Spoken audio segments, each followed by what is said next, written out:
Bonjour. Dans cette capsule, nous allons étudier les oscillations libres dans un circuit RLC série. Nous allons découvrir les trois régimes du circuit RLC, puis analyser l'influence de la résistance R, de l'inductance L et de la capacité C. Nous utiliserons le XAO et le logiciel Data Studio pour visualiser expérimentalement ces régimes.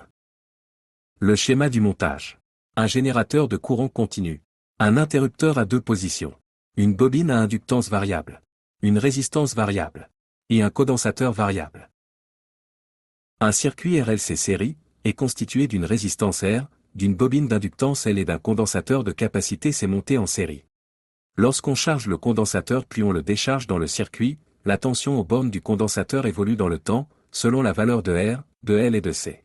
Cette évolution permet de distinguer trois régimes différents. Pour visualiser ces régimes expérimentalement, on utilise le XAO, avec le logiciel Data Studio. On branche un capteur de tension aux bornes du condensateur. Après avoir chargé le condensateur, on lance l'acquisition et on ferme le circuit. Le logiciel affiche la courbe de la tension, UC en fonction du temps. Les trois régimes du circuit RLC série. Régime pseudo-périodique. Lorsque la résistance R est faible, le circuit présente un régime pseudo-périodique. La tension aux bornes du condensateur oscille en changeant de signe. Ces oscillations sont amorties, leur amplitude diminue avec le temps, à cause des pertes d'énergie dans la résistance. On observe donc une sinusoïde amortie. Régime critique. Lorsque la résistance prend une valeur particulière appelée résistance critique RC, le circuit fonctionne en régime critique.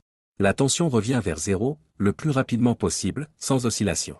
Ce régime représente la frontière entre le régime oscillatoire et le régime non oscillatoire.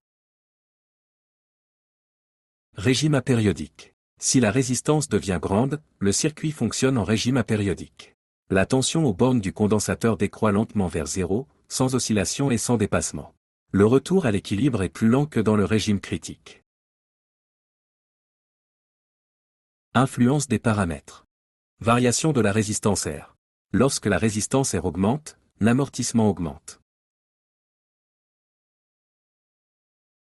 On passe successivement du régime pseudo-périodique au régime critique, puis au régime apériodique.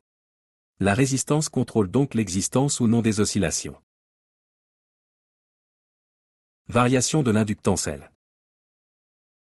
Lorsque l'inductance L augmente, l'inertie du courant augmente. Les oscillations deviennent plus lentes et la période augmente. La valeur de la résistance critique RC augmente également. Variation de la capacité C. Lorsque la capacité C augmente, le condensateur stocke plus d'énergie. Les oscillations deviennent plus lentes et leur période augmente. La résistance critique diminue lorsque C augmente. Synthèse des paramètres. Pour bien maîtriser le circuit RLC, retenez que chaque composant joue un rôle précis sur l'allure de la tension. La résistance, R, est la freineuse, c'est elle qui dissipe l'énergie par effet Joule.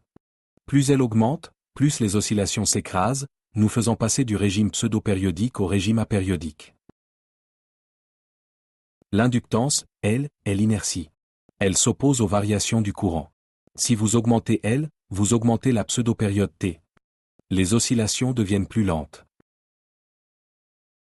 La capacité, C, est le réservoir. Plus elle est grande, plus elle met de temps à se charger et se décharger. Comme pour l'inductance, augmenter C ralentit le système et augmente la période. En conclusion, le circuit RLC série est l'exemple parfait d'un système oscillant amorti. Tout est une question de transfert d'énergie. Le condensateur et la bobine s'échangent mutuellement de l'énergie électrique et magnétique, créant ainsi les oscillations. Mais à cause de la résistance, une partie de cette énergie s'échappe inexorablement sous forme de chaleur, à chaque cycle. Le point de bascule est le régime critique. C'est le réglage idéal, recherché par les ingénieurs pour stabiliser un système, le plus vite possible sans oscillation. Parasite. Que ce soit dans les circuits radio, pour filtrer une fréquence, ou dans les amortisseurs d'un véhicule. Le circuit RLC est une brique fondamentale de la physique et de l'électronique moderne. La valeur de la résistance critique se calcule avec la formule suivante. Merci.